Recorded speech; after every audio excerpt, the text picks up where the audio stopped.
Hello बच्चों, चलिए प्रश्न पढ़ते हैं। यदि स्थिति सदिश R के एक कण पर बल F लग रहा हो तो मूल बिंदु के परित बलागुण टाउ हो, तब चार विकल्प दिए गए हैं। बच्चों बताना है कौन सा विकल्प सही है। तो आइए बच्चों प्रश्न के लिए सर्वप्रथम मुख्य उदाहरण की चर्चा करते हैं। तो देखिए बच्चों, मुख्य उदाहरण यहाँ पर जो होगी वो इस प्रकार से होगी कि बच्चों यहाँ पर एक छड़ है, ये एक छड़ का निर्माण किया गया है बच्चों, और इस अक्ष के परित यहाँ पर इसको किलकित कर दिया है। इस पर एक बल लगाया गया है इस तरीके से बच्चों। तो जब बच्चों इस पर एक बल लगाया जाएगा और इसकी लंबाई L है, तो बच्चों ये इस के परित घूमेगी बच्चों। तो बच्चों जो इसका बलागुण होगा, तो बलागुण होगा स्थिति सदिश का सदिश गुणन होगा बच्चों बल के साथ। बच्चों यहाँ पर सदिश गुणन होता है स्थिति सदिश का और बल का। अब देखिए बच्चों, जहां पर ये एक सदिश राशि होती है तो इसकी जो दिशा होती है वो दिशा होती है बच्चों तल के लंबवत। किसके तल के लंबवत होती है बच्चों? वो जो यहाँ पर दूरी होती है और जो बल होता है, इनके तल के क्या होती है? लंबवत होती है। जैसे कि बच्चों यहाँ से ये एक दूरी सदिश है बच्चों। अगर इस बिंदु P के परित अगर बल आघूर्ण देखा जाए इस बल का, तो ये दूरी हो गया बच्चों और ये बल हो गया। तो सीधे हाथ की अंगुलियों को रखेंगे बच्चों दूरी की दिशा में और इसको मोड़ेंगे बच्चों बल की तरफ। तो जो अंगूठे की दिशा आएगी बच्चों वो इनके तल के लंबवत आएगी और वो उसकी दिशा होगी, जो अंगूठा दिशा बता रहा होगा वो बलागुण की दिशा को बता रहा होगा।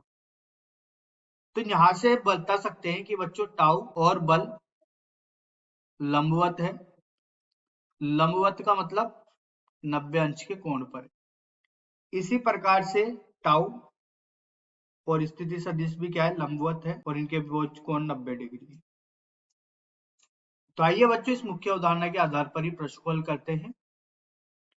तो देखिए बच्चों, यहां से बोला गया है कि स्थिति सदिश R एवं कण पर F बल लग रहा हो तो मूल बिंदु के परित बलागुण टाउ है। तो देखिए बच्चों, बलागुण होता है स्थिति सदिश का सदिश गुणन बल के साथ। ये एक दूसरे के लंबवत होते हैं। बलागुण स्थिति सदिश के भी लंबवत होगा और बल के भी लंबवत होगा, जैसा मुख्य उदाहरण में देखा। अब देखिए बच्चों, विकल्प के अनुसार यहाँ पर इसने स्थिति सदिश का अदिश गुणन किया गया है बलागुण के साथ।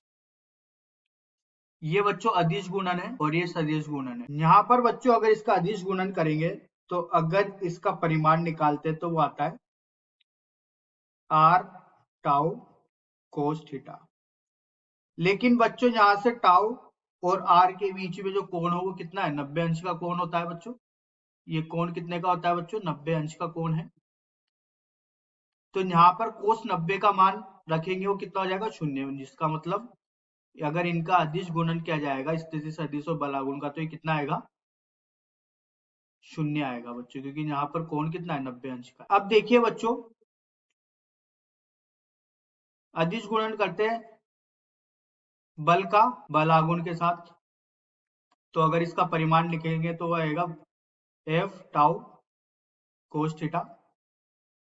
थीटा यहाँ पर बच्चों 90 अंश का कोण है, क्योंकि दोनों एक दूसरे के लंबवत होते हैं। तो ये भी कितना आएगा? 0 के बराबर आएगा। तो चाहे बच्चों अगर इनका अदिश गुणन करेंगे विस्थापन सदिश का बलागुण के साथ या बल का बलागुण के साथ, तो ये कितना मिलेगा? 0 मिलेगा, क्योंकि बच्चों बलागुण की परिभाषा से एक दूसरे के क्या होते हैं? लंबवत होते हैं। तो आइए बच्चों सही विकल्प का चयन करते हैं। यहाँ पर जो विकल्प सही दिख रहा है वो विकल्प है तीसरा सही। आशा करता हूँ आपको यह समझ में आया होगा। धन्यवाद।